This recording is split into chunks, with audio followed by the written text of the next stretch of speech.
안녕하십니까. 즉답. 대표 1번입니다. 바로 하려고? 나도 따져 할게. 우승은 되겠다. 뭐지? 단어가? 관리번호. 아, 관리번호. 오케이. 망하시겠다. 안녕하십니까. 관리번호 6번입니다.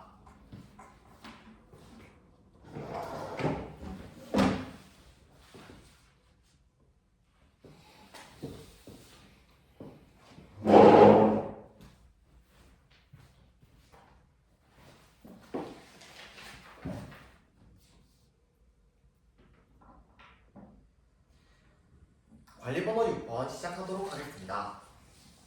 부사형 1번 답변 시작하도록 하겠습니다. 다양성을 이해하기 위하여 균형 있는 교육을 하는 것은 매우 중요합니다. 이를 위해서는 포용성은 꼭 필요한 덕목이라고 할 수 있습니다. 이 포용성이라는 가치를 위하여 저는 초등학교 6학년 학생을 대상으로 다음과 같은 수업을 설계하도록 하겠습니다. 사회와 도덕과를 연계하여 우리 지역 소개하기 프로젝트를 하도록 하겠습니다. 다양한 사람들과 서로 우리 지역의 문화에 대해서 우선 알아본 뒤 다른 지역, 즉 다양한 다른 문화를 가지고 있는 학생들과 서로 소통하고 협력하는 과정을 통해서 다양성에 노출될 것입니다. 이에 따라 학생들은 다양성을 이해하고 존중하는 자세를 가지게 될 것이며 살아온 배경의 차이를 극복할 수 있게 될 것입니다. 이러한 과정을 통해서 다름을 포용하며 조화롭게 성장할 수 있을 것입니다. 저희 학습자관은 다음과 같습니다. 학생은 스펀지와 같다. 왜냐하면 학생들은 무엇이든지 빨아들일 수 있기 때문이다. 하지만 이들이 굳어진다면 더 이상 흡수하는 능력을 잃게 될 것이다. 저는 이 학습자관에 따라서 학생들은 어릴 때 다양성에 노출되며 이를 빨아들일 때 포용하는 교육을 통해서 이해하고 존중하는 그런 마음을 증진시켜야 한다고 생각합니다. 하지만 시기를 놓쳐 굳어지면 어렵기 때문에 저는 학생들을 상대로 우리 지역 소개하기 프로젝트를 통해 포용성이라는 가치를 얻을 수 있게 하겠습니다. 이상입니다. 다음으로 구사형 2번 문항 답변 시작하도록 하겠습니다. 코로나19 이후 디지털 시대의 기초학력이 저해되는 문제가 발생하였습니다. 이에 따라 저는 진단, 교정, 그리고 예방의 측면에서 어떻게 해결할 수 있을지에 대한 교육 방안을 구상하도록 하겠습니다. 첫째, 진단의 측면입니다. 학생들은 문해력과 수리 능력이 부족하기 때문에 저는 학생들의 독후 활동을 지속시키며 이 독후 활동을 결과를 모두 모아서 포트폴리오를 만들도록 하겠습니다. 이런 포트폴리오를 만드는 과정에서 학생들의 어떤 부분이 부족한지 진단을 정확하게 할 수 있을 것입니다. 또한 학생들을 지속적으로 관찰하고 그것을 수업 일지에 작성함으로써 어떤 학생이 어떤 문제가 있는지 정확하게 진단할 수 있습니다. 둘째, 교정적 측면입니다. 학생들은 문화, 환경으로 비롯된 교육적 격차가 일어나는 경우가 많습니다. 따라서 저는 학생들에게 이런 문제들은 학부모와 함께 해야 해결될 수 있습니다.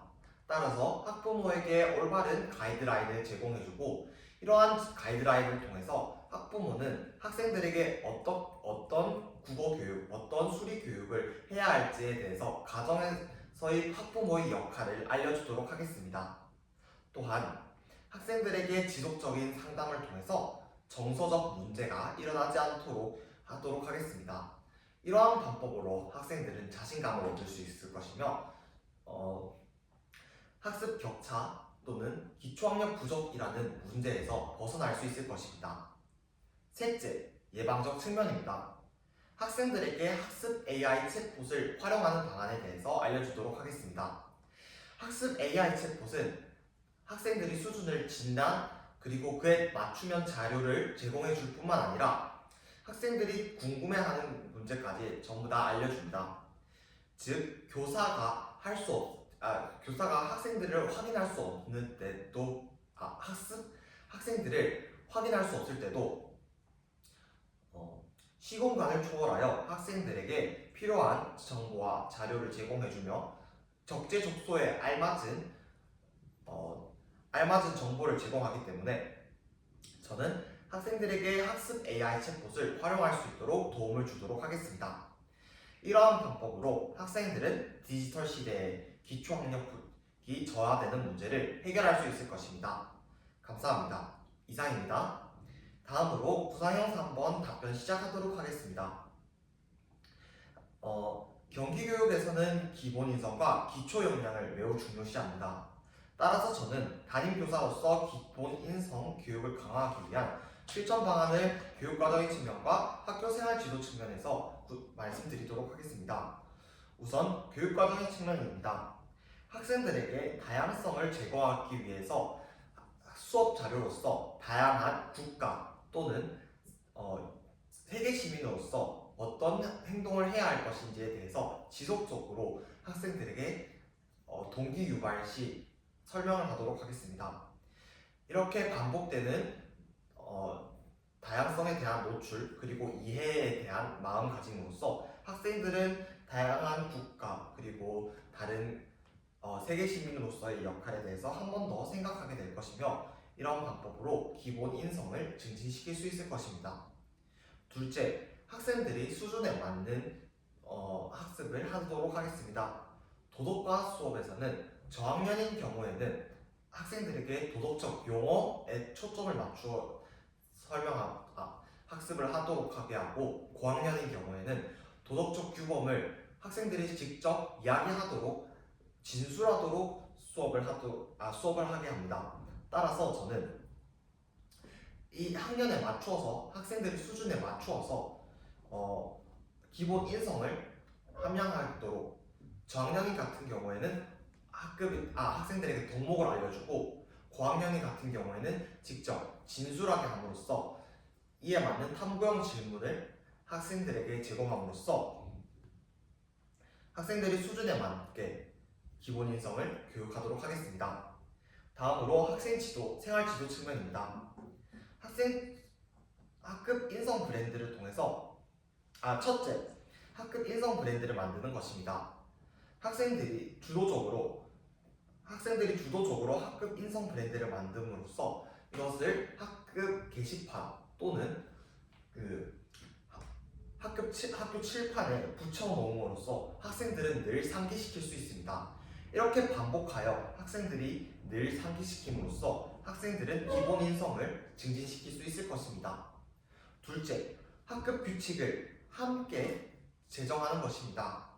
기본 인성과 관련된 학급 규칙을 학생들이 스스로 만들게 함으로써 학생들은 그런 기본 인성과 관련된 규칙에 책임감을 가지게 될 것입니다.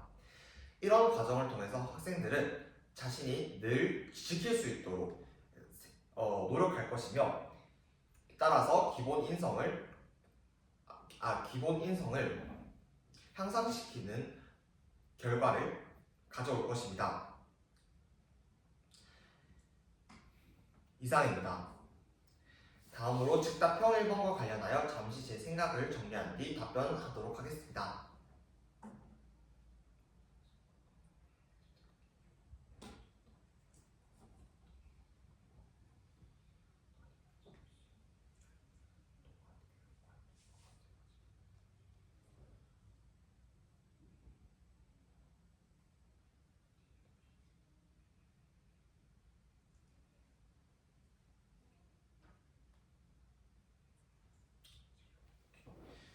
즉답형 1번 답변 시작하도록 하겠습니다. 경기도 교육기도에서는 6학년 상대로 1인 1 스마트 기기를 통해서 에듀테크 기기의 보급을 전 마쳤습니다. 저는 5학년 담임교사로서 이를 통한 교육 방안을 3가지 말씀드리도록 하겠습니다. 첫째, 디지털 시민 역량 향상을 위해서 학생들에게 인터넷 기사 그리고 지식백과를 활용한 수업을 하도록 하겠습니다. 인터넷 기사를 또는 지식백과는 항상 옳은 정보를 제공하는 것은 아닙니다. 따라서 학생들이 이러한 정보를 받아들일 때 비판적으로 받아들일 수 있도록 교육하며 이러한 과정을 통해서 학생들이 옳은 것은 무엇인지 옳지 않은 것은 무엇인지 구분할 수 있는 변별력을 증진시키도록 하겠습니다. 둘째, 디지털 창의 역량을 증진시키도록 하겠습니다. 학생들은 초등학교 5학년, 6학년의 경우 미술과 같은 경우 학생들이 실제와 똑같이 그림을 그리지 못하여서 오히려 표현에 부담감을 느끼는 경우가 생깁니다. 따라서 생성형 AI를 함께 활용함으로써 학생들이 생성형 AI를 활용하여 학생들이 그러한 부담감을 줄일 수 있으며 자유롭게 표현할 수 있는 그런 방안이 될 수 있습니다. 또한 저작권 교육을 함께 함으로써 학생들이 이렇게 생성했던 작품들이 저작권적인 측면에선 어떤 면모를 보이는지에 대해서 교육함으로써 디지털 창의 역량을 증진시키도록 하겠습니다. 셋째,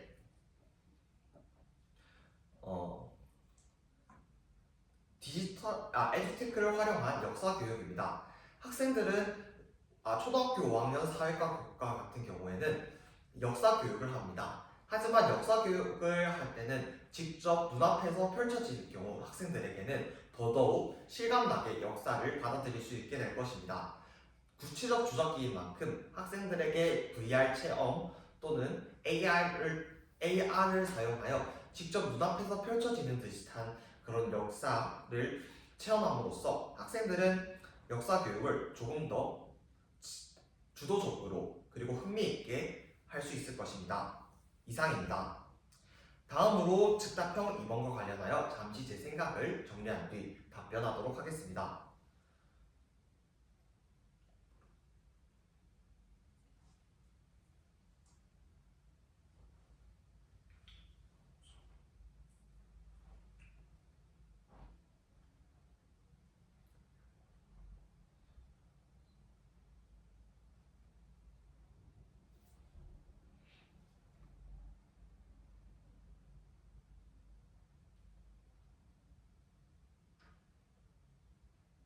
즉답형 2번 답변 시작하도록 하겠습니다.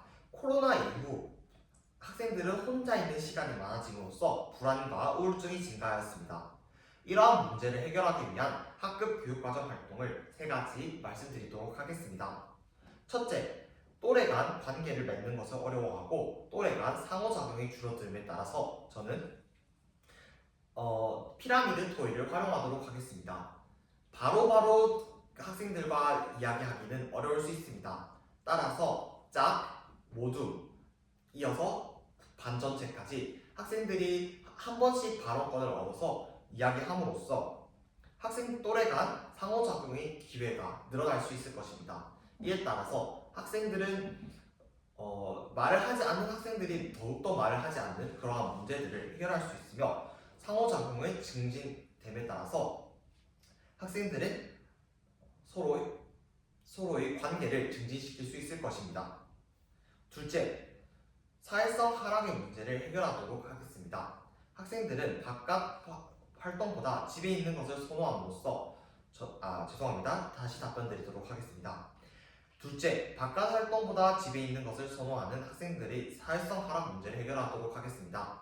이는 체육 시간에 협력하는 팀 활동을 하도록 하겠습니다.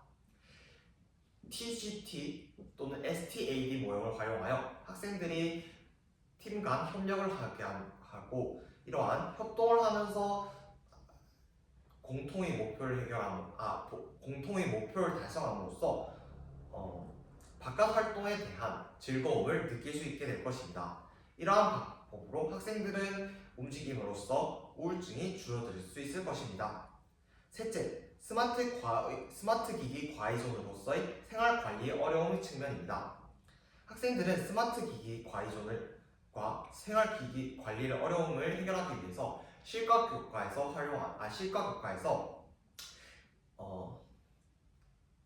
생활 관리를 위한 생활 계획표 짜기를 생활 계획표 짜기 활동을 하도록 하겠습니다. 이 활동을 통해서 학생들이 스마트 기기를 활용하지 않도록 덜 활용하도록 다양한 활동을 이에 배치하고 또한 자신이 결산하는 활동을 통해서 얼만큼 자신이 스마트 기기를 활용했는지 한 번 더 생각하는 시간을 가지게 함으로써 과의존에서 벗어나고 불안감을 줄일 수 있도록 하겠습니다. 이러한 방법으로서의 코로나19 문제점을 모두 해결할 수 있다고 생각합니다. 이상입니다.